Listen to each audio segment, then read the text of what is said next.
e haja luz. Tudo bem? Como você está? Estamos começando, não é verdade? Olha que gostoso! A capacidade, a alegria que nós temos de poder recomeçar. Poxa, gente, isso é muito bom. Eu acredito que você descansou. Eu fiquei inventando um monte de coisa aqui em casa. Até parede eu resolvi pintar e me diverti pra caramba, vocês nem imaginam. Aprendi coisas que eu não sabia. E que seja assim também na sua vida, tá bom? Não é pintar parede, é que você aprenda coisas que ainda você não sabe. Eu quero ler com vocês algo assim muito lindo para a gente iniciar a nossa aula.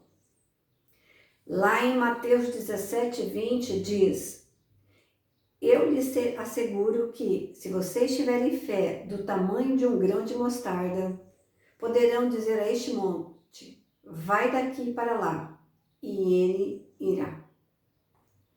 Não meçam o tamanho das montanhas, fale com aquele que pode movê-las.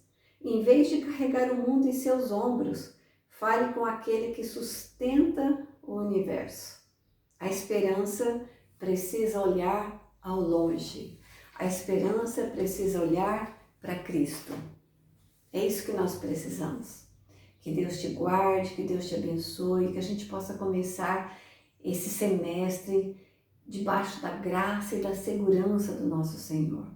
Porque quando nós estamos com Ele, aí a gente tem coragem de fazer tudo, tem força para encarar tudo. Deus abençoe. Em nome de Jesus, que o Senhor te guarde em todo tempo, a tua família, em todo momento. Vamos começar? Olha só, hoje nós vamos falar de quebra-cabeça. Quebra-cabeça? Você gosta de quebra-cabeça? Montar quebra-cabeça? Sabe aqueles quebra-cabeças que começam lá com 100? A gente, quando é pequenininha, a gente começa com 30, 50 peças. Depois a gente vai passando para 100, 200, 250, 500, 1.500. Não, eu gosto de 2.500. Nunca fiz um quebra-cabeça de 2.500, de 2.500 peças. Ai, gente, eu nem sei se eu teria paciência. Mas se você já fez, parabéns. Você gosta de encarar desafios. Então, nós temos aqui peças de quebra-cabeça. E a nossa vida, o nosso capítulo também está falando que a nossa vida é um quebra-cabeça. Então, nós vamos trabalhar no livro de vocês, terceiro bimestre, capítulo 7, página 2, falando disso, da vida sendo um quebra-cabeça. Mas por que ele fez essa relação? Justamente porque o nosso corpo, ele vai ser formado por estruturas microscópicas, minúsculas, vamos dizer assim, para você entender um pouquinho melhor. É como se as nossas células, deixa eu pegar aqui, fossem peças de quebra-cabeça. E aí elas vão o quê? Se encaixando até chegar a um ser vivo. Tá bom? Então, primeira coisa que eu preciso saber quando eu falo de ser vivo, né? O que é a matéria viva, a matéria não viva? E vocês, sexto ano, eu sempre falo, vocês de matéria tão demais. A gente trabalhou lá no quinto ano com os laboratórios, com as nossas experiências, falamos tanto de matéria que até agora eu acho que quando vocês me veem, vocês pensam assim, lá vem a promatéria, não é verdade? Mas você está vendo que o fato da gente ter trabalhado no laboratório sobre matéria foi muito importante, porque você está vendo que no seu sexto ano tem se falado muito sobre isso. Então, toda vez que eu falo de fatores bióticos, o bio, ele vem de vida, então é a matéria viva, tá certo? E quando eu falo de matéria viva, então eu estou falando de seres vivos. Toda vez que falar de fatores bióticos, nós estamos falando dos seres vivos. E aqui entra o quê? Vegetal, animal, entra a bactéria, entra o protozoário, entra os fungos, porque são seres formados por células e são seres vivos ou elementos vivos. E nós temos também aqueles fatores abióticos. Esse A, ele entra com sentido de negação. não tem vida. Então nós estamos falando o quê? Da matéria não viva, do elemento não vivo, da matéria inanimada. Tá? Você pode colocar aqui, nós falamos de seres vivos, aqui você pode colocar como elementos não vivos, ou eu vou deixar, para a gente falar um pouquinho mais de matéria, eu vou deixar como matéria inanimada.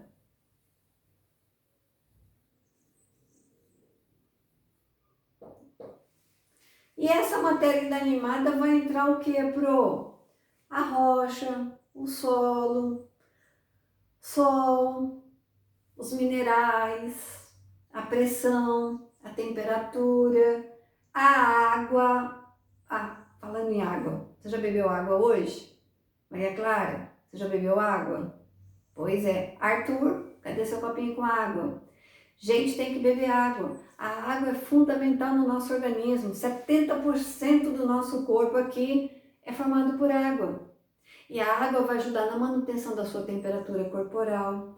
Ela vai ajudar no funcionamento dos seus rins. A água vai ajudar a eliminar aquelas substâncias que podem ser tóxicas para o seu organismo.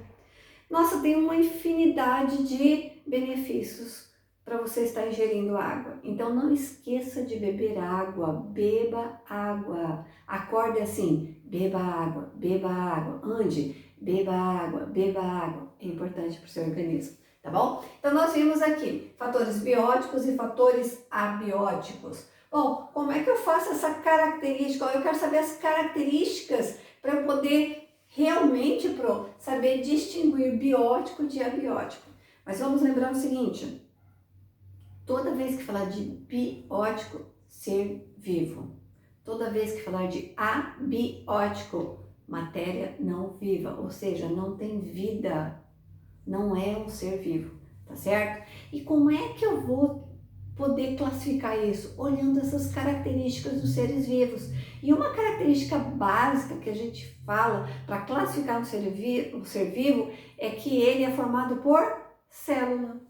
Então, uma das características aqui, todos os seres vivos são formados por células. Todos.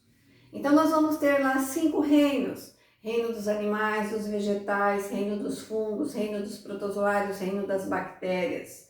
Mais tarde você vai saber o nome de cada um, né? Quando você chegar lá no 7º ano, você vai ver todos esses reinos. Bom, todos esses seres vivos foram classificados baseando o quê? Na presença de célula, na presença do seu ciclo, na presença das suas ali características especiais que cada um tem. Agora nós temos que lembrar o seguinte, o vírus. Não falei nenhum reino aqui de vírus. Por quê? Porque nessa classificação, o vírus, ele não entra, ele não tem um reino para ele, porque ele não é formado por células. O vírus, na realidade, ele é acelular, não tem célula. Ele tem ali um envoltório, e ele vai ter vários formatos, você já viu também que agora o que se mais fala, né, por causa do Covid, desse coronavírus, é a família ali, coronavírus, tem vários desses vírus. Então, ele vai ter o quê? Ele tem uma cápsula proteica que a gente fala, ou envoltório de proteína com lipídios e o seu material genético. Mas o que acontece com o vírus? Gente, para o vírus se reproduzir, ele precisa estar dentro de uma célula. Uma célula o quê? Hospedeiro. Por isso que ele não é considerado um ser vivo. Então, quando fala assim, vírus são acelulares, é verdade. Vírus não tem célula, são acelulares, tá certo? Então, esse vírus, vou até deixar aqui, ó, um caso à parte, só para você lembrar. Não coube? Vírus são acelulares.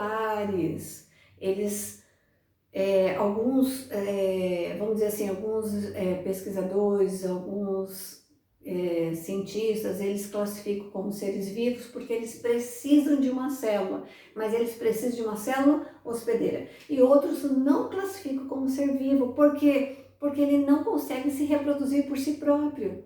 Ele precisa estar dentro de uma célula para se reproduzir. Então ele precisa o quê? Ele entra, ele vai parasitar uma célula, vai se reproduzir e aquela célula acaba morrendo, porque ele destrói a célula, tá certo?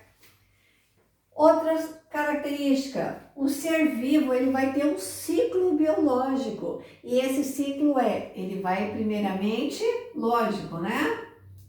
Nascer. Então o ser vivo nasce, o ser vivo cresce. Esse ser vivo cresce, se desenvolve, se reproduz, formando ali os seus descendentes da mesma espécie. Então ele tem que nascer, ele vai crescer, vou trazer para cá, tá? Ele vai reproduzir, então ele se reproduz.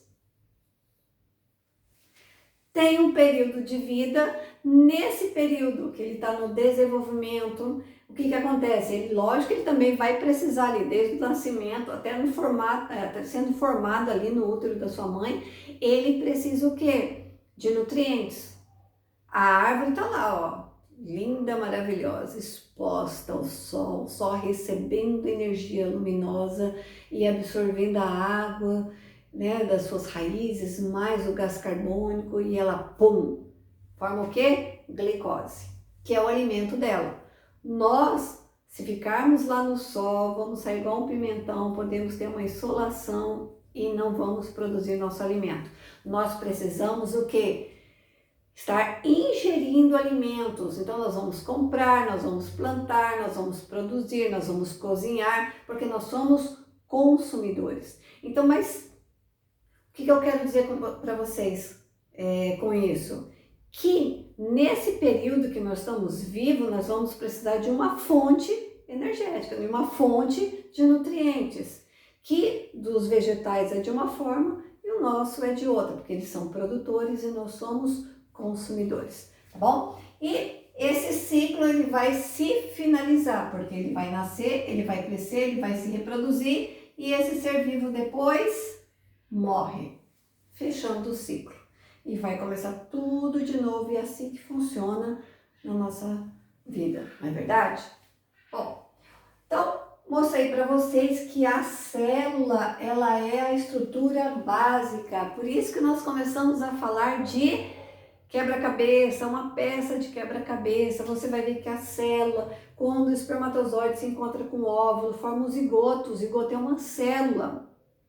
E esse zigoto vai se desenvolvendo, vai se dividindo ali em 2, 4, 6, assim por diante, e vai formando um bebezinho. Olha que lindo! Vai nascer esse bebezinho, quando ele ficar adulto, ele vai ter em média 50 trilhões de células, todas funcionando ao mesmo tempo. E você vai ver que dentro da célula, na próxima aula, ainda existem estruturas menores e todas elas funcionando ao mesmo tempo, em harmonia, e vão estar ali promovendo o que? O nosso, vamos dizer assim, o nosso desenvolvimento, vão promover ali o seu trabalho e trazendo benefícios para o nosso organismo, tá certo? E nós vamos ver que existe o que? Os seres unicelulares, para nós fecharmos, e os pluricelulares. Tudo está relacionado aqui, gente, célula, célula. Eu vou classificar um ser vivo olhando quantas células ele tem. Eu vou parar para contar quantas? Não, você não precisa fazer isso, tá certo? Isso alguém já fez, mas não contando célula por célula, mas uma classificação simples, vamos dizer assim. A partir da invenção do microscópio ficou tudo mais fácil na nossa vida, não é verdade? Então, os seres unicelulares são aqueles seres vivos formados por uma única célula.